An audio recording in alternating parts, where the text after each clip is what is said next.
Friends, MP's ಕಿಚನ್ಗೆ ಸ್ವಾಗತ. ನಾವು ಇವತ್ತು ಮಾಡುತ್ತಿರುವ ರೆಸಿಪಿ ಎಗ್ ದೊನ್ನೆ ಬಿರಿಯಾನಿ. ಹಾಗಿದ್ರೆ ನಮ್ಮ ವಿಡಿಯೋ ನೋಡೋದಕ್ಕಿಂತ ಮುಂಚೆ ಪ್ಲೀಸ್ ನಮ್ಮ ಚಾನಲ್ನ ಸಬ್ಸ್ಕ್ರೈಬ್ ಮಾಡಿ, ಸಪೋರ್ಟ್ ಮಾಡಿ, ಲೈಕ್ ಮಾಡಿ, ಶೇರ್ ಮಾಡಿ, ಪಕ್ಕದಲ್ಲೇ ಕಾಣೋ ಬೆಲ್ ಲೈಕ್ ಮೇಲೆ ಕ್ಲಿಕ್ ಮಾಡಿ. ಹಾಗಿದ್ರೆ ಎಗ್ ದೊನ್ನೆ ಬಿರಿಯಾನಿ ಮಾಡೋ ವಿಧಾನ ಹೇಗೆ ಅಂತ ನೋಡೋಣ ಬನ್ನಿ. ನಾನು ಒಂದು ಕಡಾಯಿ ತಗೊಂಡಿದ್ದೀನಿ. ಈಗ ಕಡಾಯಿ ಬಿಸಿಯಾಗಿದೆ. ಅದಕ್ಕೆ ಒಂದು 2 ಟೇಬಲ್ ಸ್ಪೂನ್ ಆಗೋವಷ್ಟು ಆಯಿಲ್ನ ಆ್ಯಡ್ ಮಾಡ್ಕೊತಾ ಇದ್ದೀನಿ. ಈಗ ಆಯಿಲೆಲ್ಲ ಬಿಸಿಯಾಗಲಿ. ಈಗ ಆಯಿಲ್ ಬಿಸಿಯಾಗಿದೆ. ಅದಕ್ಕೆ ಒಂದು ಅರ್ಧ ಇಂಚಷ್ಟು ಚಕ್ಕೆ, ಒಂದು 4 ಲವಂಗ, ಒಂದು ಏಲಕ್ಕಿ, ಒಂದು 4 ಮೆಣಸನ್ನ ಇದಕ್ಕೆ ಸೇರಿಸ್ಕೊತಾ ಇದ್ದೀನಿ. ಇದಕ್ಕೆ ನಾನೀಗ ಒಂದು ಅರ್ಧ ಟೀ ಸ್ಪೂನ್ ಆಗೋವಷ್ಟು ಸೋಂಪು ಕಾಳನ್ನು ಸೇರಿಸ್ಕೊತಾ ಇದ್ದೀನಿ.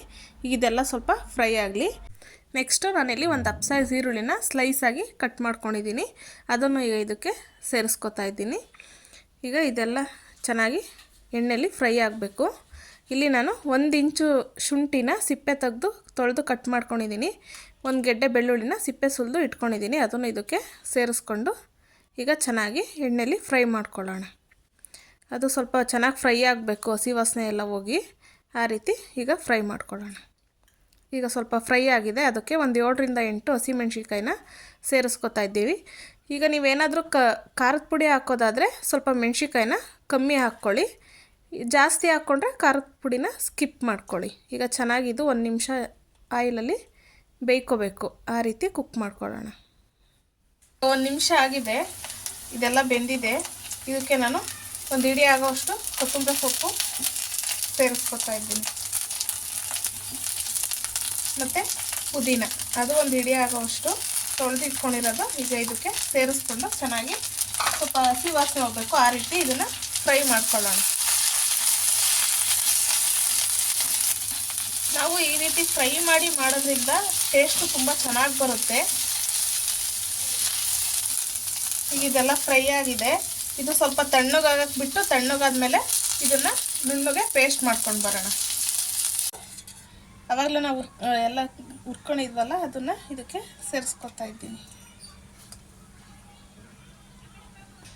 ಈಗ ಇದನ್ನು ನಾವು ಎಷ್ಟಾಗುತ್ತೋ ಅಷ್ಟು ನುಣ್ಣಗೆ ರುಬ್ಕೊಂಡು ಬರೋಣ.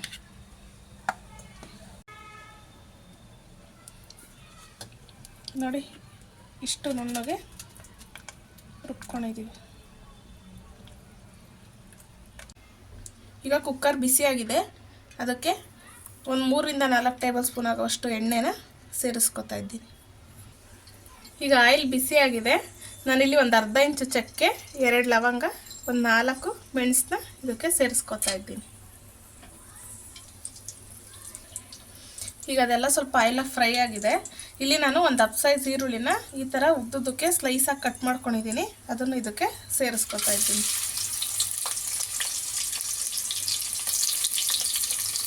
ಈಗ ಇದನ್ನು ಒಂದು 30 ಸೆಕೆಂಡು ಫ್ರೈ ಮಾಡ್ಕೊಳ್ಳೋಣ ಆಯಿಲಲ್ಲಿ. ನಾವು ಆಯಿಲ್ ಸ್ವಲ್ಪ ಜಾಸ್ತಿನೇ ಹಾಕ್ಕೊಂಡು ಮಾಡ್ಕೊಳ್ಳಿ, ತುಂಬ ಚೆನ್ನಾಗಿ ಬರುತ್ತೆ. 30 ಸೆಕೆಂಡ್ ಫ್ರೈ ಆಗಿದೆ ನೋಡಿ. ಈಗ ಒಂದು 30 ಸೆಕೆಂಡ್ ಫ್ರೈ ಆಗಿದೆ. ಇದಕ್ಕೆ ನಾನು ಒಂದು ಮೀಡಿಯಮ್ ಸೈಜ್ ಟೊಮೊಟೊನ ಈ ಥರ ಸಣ್ಣ ಸಣ್ಣ ಕಟ್ ಮಾಡಿದ್ದೀನಿ. ಅದನ್ನು ಇದಕ್ಕೆ ಸೇರಿಸ್ಕೊತಾ ಇದ್ದೀನಿ.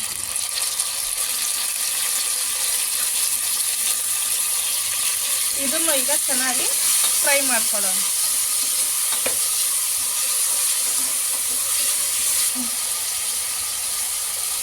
ಈಗ ಟೊಮೊಟೊ ಎಲ್ಲ ಸಾಫ್ಟಾಗಿ ಬೇಯೋದಕ್ಕೆ ಈಸಿ ಆಗಲಿ ಅಂತ ಸ್ವಲ್ಪ ಉಪ್ಪು ಮತ್ತು ಅರಿಶಿನ ಸೇರಿಸ್ಕೊಳ್ತಿದ್ದೀನಿ.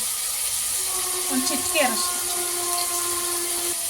ಈಗ ಇದೆಲ್ಲ ಚೆನ್ನಾಗಿ ಮಿಕ್ಸ್ ಮಾಡ್ಕೊಳ್ಳೋಣ. ಮನೇಲಿ ಒಂದು 4-5 ಜನಕ್ಕೂ ಮಾಡ್ಕೋಬೋದು ನೀವು. ಇದನ್ನೇ ಕ್ವಾಂಟಿಟಿ ಎಲ್ಲ ಡಬಲ್ ಮಾಡ್ಕೋಬೇಕಾಗುತ್ತೆ.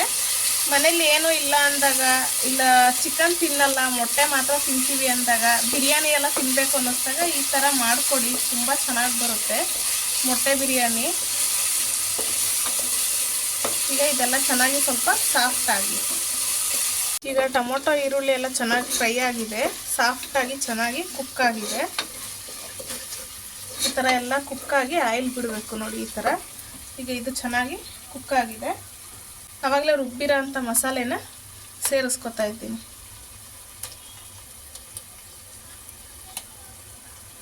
ಈಗ ಇದೆಲ್ಲ ಚೆನ್ನಾಗಿ ಸ್ವಲ್ಪ ಎಣ್ಣೆಯಲ್ಲಿ ಫ್ರೈ ಮಾಡ್ಕೊಳ್ಳೋಣ.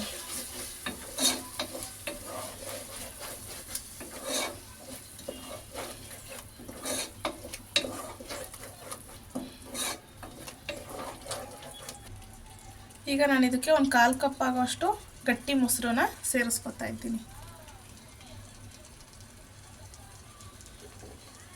ಈಗ ಇದನ್ನೆಲ್ಲ ಚೆನ್ನಾಗಿ ಮಿಕ್ಸ್ ಮಾಡ್ಕೊಳ್ಳೋಣ. ನಾವು ಮೊಸರು ಹಾಕೋದ್ರಿಂದ ತುಂಬ ಚೆನ್ನಾಗಿ ಬರುತ್ತೆ. ನಿಮ್ಮ ಮನೇಲಿ ಮೊಸರು ಇಲ್ಲ ಅಂದರೆ ನೀವು ನಿಂಬೆಹಣ್ಣು ಸಮೇತ ಹಾಕ್ಕೋಬೋದು.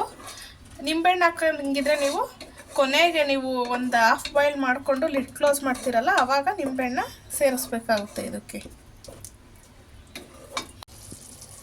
ಈಗ ಇದೆಲ್ಲ ಚೆನ್ನಾಗಿ ಮಿಕ್ಸ್ ಆಗಿದೆ ನೋಡಿ, ಎಷ್ಟು ಚೆನ್ನಾಗಿ ಆಯಿಲಲ್ಲೆಲ್ಲ ಚೆನ್ನಾಗಿ ಕುಕ್ ಆಗಿದೆ ಅಂತ ಹೇಳ್ಬಿಟ್ಟು. ಈಗ ಇದಕ್ಕೆ ನಾನು ಬೇಯಿಸಿ ಸಿಪ್ಪೆ ಸುಲಿದಿಟ್ಕೊಂಡಿರೋಂಥ ಒಂದು 3 ಮೊಟ್ಟೆನ ಇದಕ್ಕೆ ಸೇರಿಸ್ಕೊತಾ ಇದ್ದೀನಿ. ಇಲ್ಲಿ ನಾನು ಕಟ್ಸೇನು ಹಾಕಿಲ್ಲ, ಫುಲ್ ಹಾಗೆ ಸೇರಿಸ್ಕೊತಾ ಇದ್ದೀನಿ. ಈಗ ಇದನ್ನು ಸ್ವಲ್ಪ ಮಸಾಲೆ ಒಳಗಡೆ ಚೆನ್ನಾಗಿ ಮಿಕ್ಸ್ ಮಾಡ್ಕೊಳ್ಳೋಣ. ಸ್ವಲ್ಪ ಮಸಾಲೆ ಎಲ್ಲ ಇದಕ್ಕೆ ಹಿಡ್ಕೋಬೇಕು, ಹೊಂದ್ಕೊಳ್ಳುತ್ತೆ, ಚೆನ್ನಾಗಿರುತ್ತೆ ಟೇಸ್ಟು ತಿನ್ನಬೇಕಾದ್ರೆ. ಇದಕ್ಕೆ ನಾವು ರುಚಿಗೆ ತಕ್ಕಷ್ಟು ಉಪ್ಪು ಸೇರಿಸ್ಕೊಳ್ಳೋಣ. ನಾನಿಲ್ಲಿ ಮುಂಚೆನೇ ಈರುಳ್ಳಿ ಟೊಮೊಟೊ ಬೇಯೋದಕ್ಕೆ ಉಪ್ಪು ಹಾಕಿದ್ದೆ. ಈಗ ಇನ್ನು ಸ್ವಲ್ಪನ ಸೇರಿಸ್ಕೊತಾ ಇದ್ದೀನಿ. ಈಗ ಇದೆಲ್ಲ ಚೆನ್ನಾಗಿ ಮಿಕ್ಸ್ ಮಾಡ್ಕೊಳ್ಳೋಣ. ನಾನೇನು ಗರಂ ಮಸಾಲೆ, ಧನಿಯಾ ಪೌಡ್ರು ಏನೂ ಹಾಕಿಲ್ಲ, ಹಸಿಮೆಣ್ಸಿಕಾಯಿ ಹಾಕಿದ್ದೀವಿ. ಸೊ ಖಾರದ ಪುಡಿನೂ ಏನೂ ಹಾಕಿಲ್ಲ. ಇಷ್ಟೇ ಸಾಕಾಗುತ್ತೆ, ತುಂಬ ಈಸಿಯಾಗುತ್ತೆ, ಬೇಗ ಆಗುತ್ತೆ, ಕಮ್ಮಿ ಟೈಮಲ್ಲಿ. ಈಗ ಇದೆಲ್ಲ ಒಂದು 2 ಮಿನಿಟ್ಸು ಚೆನ್ನಾಗಿ ಕುಕ್ ಆಗಲಿ. ಒಂದು 2 ಮಿನಿಟ್ಸ್ ಆಗಿದೆ, ಚೆನ್ನಾಗೆಲ್ಲ ಮಸಾಲೆಗೆಲ್ಲ ಹೊಂದಿದೆ. ಈಗ ಇದಕ್ಕೆ ನಾನು 1 ಕಪ್ ಆಗೋಷ್ಟು ಅಕ್ಕಿನ ಸೇರಿಸ್ಕೊತಾ ಇದ್ದೀನಿ. ನಾನು ಮುಂಚೆನೇ ತೊಳೆದು ನೆನೆಸಿಟ್ಕೊಂಡಿದ್ದೆ. ನಾವು ತೊಳೆದು ನೆನೆಸಿಟ್ಕೊಳ್ಳೋದ್ರಿಂದ ಬೇಗ ಆಗುತ್ತೆ, ಮತ್ತು ಅನ್ನ ಚೆನ್ನಾಗಿ ಉದ್ದುದ್ರಾಗಿ ಬರುತ್ತೆ, ತಿನ್ನಬೇಕಾದ್ರೆ ತುಂಬ ಚೆನ್ನಾಗಿರುತ್ತೆ. ಈಗ ನಾವು ರೈಸ್ನೂ ಮಸಾಲೆ ಒಳಗಡೆ ಚೆನ್ನಾಗಿ ಮಿಕ್ಸ್ ಮಾಡ್ಕೊಳ್ಳೋಣ.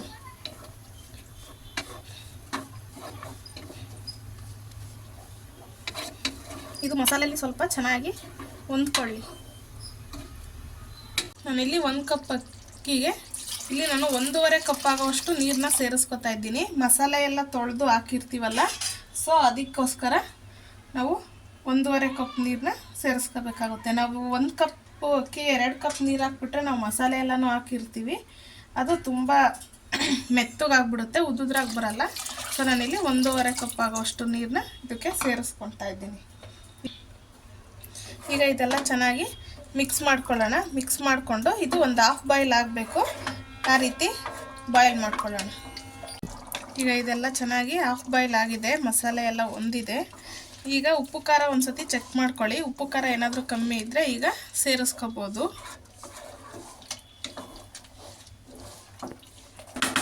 ಈಗ ನಾವು ಇದನ್ನು ಲಿಡ್ ಕ್ಲೋಸ್ ಮಾಡಿ ಲೋ ಫ್ಲೇಮಲ್ಲಿ 1 ವಿಷಲ್ಲು ಕೂಗಿಸ್ಕೊಳ್ಳೋಣ.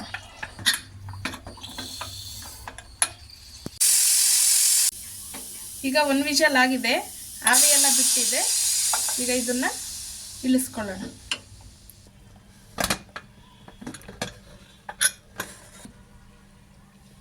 ನೋಡಿ ಎಷ್ಟು ಚೆನ್ನಾಗಿ ಬಂದಿದೆ. ಈ ರೆಸಿಪಿ ಇಷ್ಟ ಆಗಿದರೆ ಪ್ಲೀಸ್ ಕಮೆಂಟ್ ಮಾಡಿ, ಲೈಕ್ ಮಾಡಿ. ಹಾಗೆ ಇನ್ನಷ್ಟು ಈಸಿ ರೆಸಿಪಿಗೋಸ್ಕರ MP's ಕಿಚನ್ನ ಫಾಲೋ ಮಾಡಿ. Thank you for watching. Bye.